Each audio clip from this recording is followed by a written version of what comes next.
In late December 2000, less than a month before his inauguration, President-elect George W. Bush was still debating who should be his Secretary of Defense.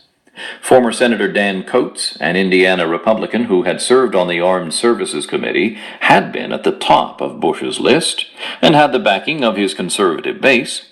But Coates had not been impressive in his interview with Bush and Vice President-elect Dick Cheney, who was heading the transition team for the new government. Coates knew the top generals mostly from a distance and was lukewarm on the national missile defense system Bush had promised in the campaign. He had never run a large organization, and he acknowledged he would need a strong, experienced number two at the Pentagon. It wouldn't work. Bush needed someone who could not only battle things out with the generals, but who also had as much gravitas as the rest of his new national security team. Cheney had been Secretary of Defense under Bush's father. Colin Powell, Bush's pick for Secretary of State, had been chairman of the Joint Chiefs of Staff and Reagan's national security advisor. He needed a Secretary of Defense with more stature, grit, and experience. What about Donald Rumsfeld? Cheney suggested. Rumsfeld, 68, Cheney's old boss and mentor, had the dream resume. He had been Secretary of Defense once before under President Ford from 1975 to 1977. He had been a Navy pilot in the 1950s, elected to 4 terms in Congress, served as Ford's White House Chief of Staff, and been the CEO of 2 Fortune 500 companies. They'd been talking about making Rumsfeld CIA director, but maybe that wasn't right. Maybe they needed him back at Defense. 3 days before Christmas, Bush, Cheney, and Rumsfeld had a long meeting and lunch. Wiry, cocky, confident with a boyish intensity, Rumsfeld seemed only half his age. He blew into the meeting like a tornado, full of excitement and vision. He knew the Pentagon. He had recently headed commissions on the use of space and the ballistic missile threat. He seemed to know everything.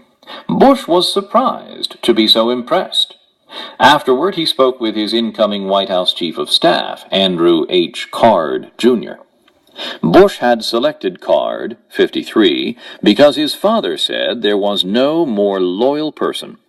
Back in 1988, Card had been instrumental in his father's win in the critical New Hampshire primary.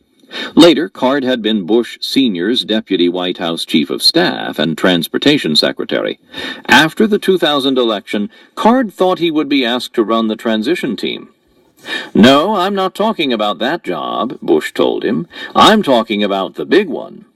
They would have to have a completely candid, unique relationship, Card insisted, setting out his conditions for becoming Chief of Staff. Access to all people, meetings, and information. "I also can't be a friend," Card said. "Of course," Bush said. In November, weeks before the Supreme Court settled the election in his favor, Bush announced Card's appointment, intentionally sending the strongest signal. Besides the vice president, Andy Card would be first among equals in the Bush White House, on all matters, at all times.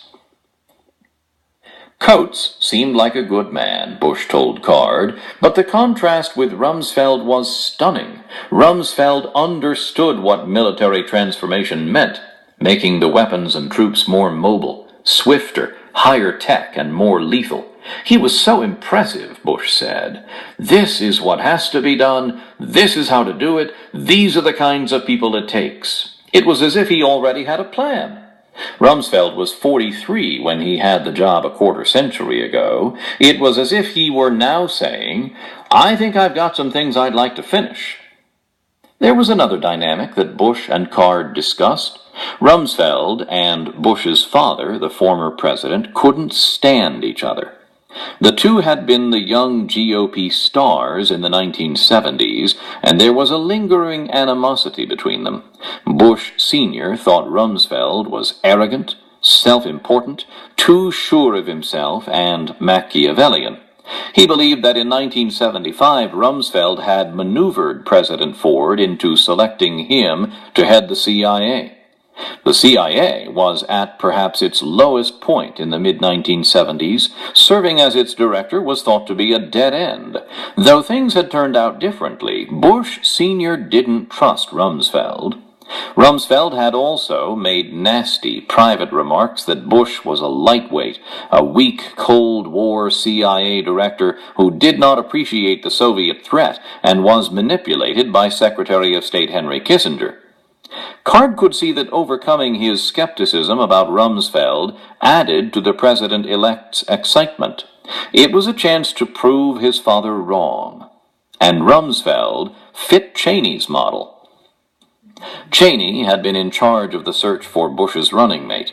He'd said he was looking for someone with a broad range of experience. An ideal candidate would know the White House and Congress, have held elected office, have run a large federal executive department.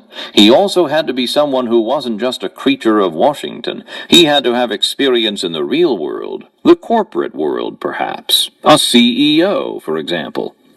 Perhaps it was not surprising that Cheney, who had been a congressman, White House Chief of Staff, Secretary of Defense, and Fortune 500 CEO, would value his own experience and model the ideal candidate after himself.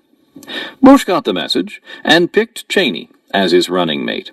Now, Cheney seemed to have done it again. He had set up a model for Secretary of Defense that mirrored his own resume. Cheney thought Bush needed a Cheney at the Pentagon. Nobody resembled Cheney more than Rumsfeld. On paper, at least, they looked almost perfect. Bush would nominate Rumsfeld, he told Card. Cheney had been selected for his national security credentials. He was the expert, and this was the sort of decision that required expertise. Still, Bush wondered privately to Card about pitfalls, if there was something he didn't see here. After all, his father had strong feelings. "Is this a trapdoor?" he asked. A movie of the George W. Bush presidency might open in the Oval Office a month later, on January 26, 2001, 6 days after the inauguration, when Rumsfeld was sworn in as Defense Secretary. A White House photographer captured the scene. Rumsfeld wears a pinstripe suit and rests his left hand on a Bible held by Joyce, his wife of 46 years. His right hand is raised. Bush stands almost at attention, his head forward, his eyes cocked sharply leftward, looking intently at Rumsfeld. Cheney stands slightly off to the side, his trademark half-smile on his face. The man in the black robe administering the oath is Judge Lawrence H. Silberman, a close friend of both Rumsfeld and Cheney, dating back to the Ford days when he was deputy and then acting attorney general. It is a cold, dry day, and the barren branches of the trees outside can be seen through the Oval Office windows. The White House photograph captures a moment tying the past with the future. Back in the days of the Ford presidency, in the wake of Watergate, the pardon of Nixon, the fall of Saigon, Cheney and Rumsfeld had worked almost daily in the same Oval Office, where they once again stood.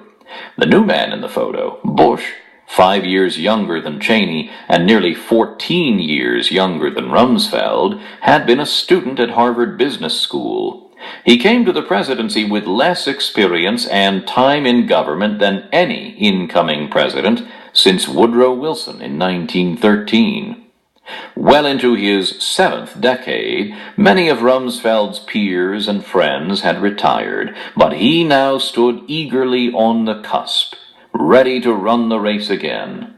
He resembled John le Carré's fictional Cold War British intelligence chief, George Smiley, a man who had been given, in late age, a chance to return to the rained-out contests of his life and play them after all.